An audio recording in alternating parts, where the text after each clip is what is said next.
Part one of the trust method was truth, which is all about authenticity and clear position. That is the foundation. But here's the problem.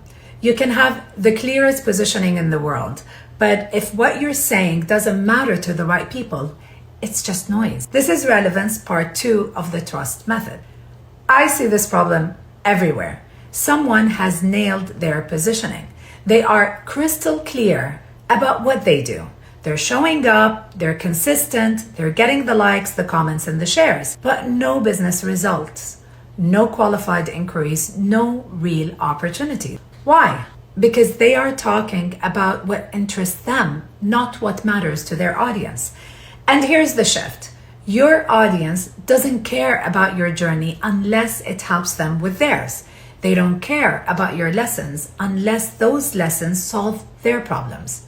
Relevance means consistently providing value that moves your specific audience forward, not content that's interesting to you, value that matters to them. And here's where most people fail the relevance test. They understand their audience's problem at a sophisticated level, but their audience, they don't understand the problem that way yet. Let's give you an example. A strategist knows their client's problem. Their real problem is misalignment between the brand positioning and the customer perception, for example. But their client, when they Google, they write, "Why is my marketing not working?" Do you see the language gap? That is relevance. That's what kills it. Speak to where they are, not where you are. You have to meet people where they are, with the language they use, addressing the problems they know they have, not the deeper problems you'll diagnose later. This is not dumbing down your expertise. It's making your expertise accessible to their entry point. And here's a quick test. Can you articulate your audience's top 3 challenges in the exact words, not your sophisticated version? If you can't, you're not relevant yet. Here's one thing.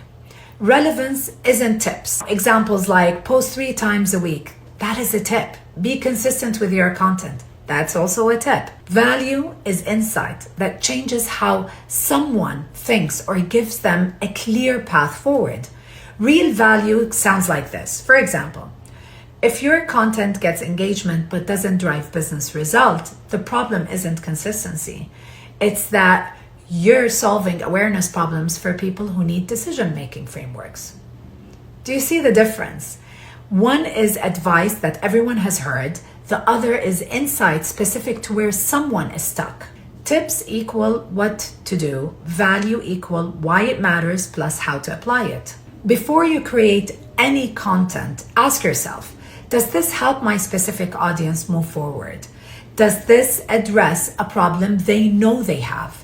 Is it actionable, not just inspirational?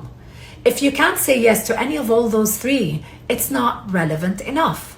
And here's what happens when you get relevance right. The right people start paying attention, not just liking your post, but actually engaging, asking deeper questions, DMing you, tagging their colleagues. That's relevance, not reaction. They're conversations. And over time, those conversations turn into opportunities because you're not just being visible, you are valuable. Truth gets people to understand who you are. Relevance gets them to care. In the next video, we talk about understanding, which is why context matters more than tactics and how to read it. That would be part 3 of the trust method. Till then, thank you for joining me in part 2. Drop a comment if you're following this series. I'm Rana Al-Basri Muawad, and let's build reputations that matter.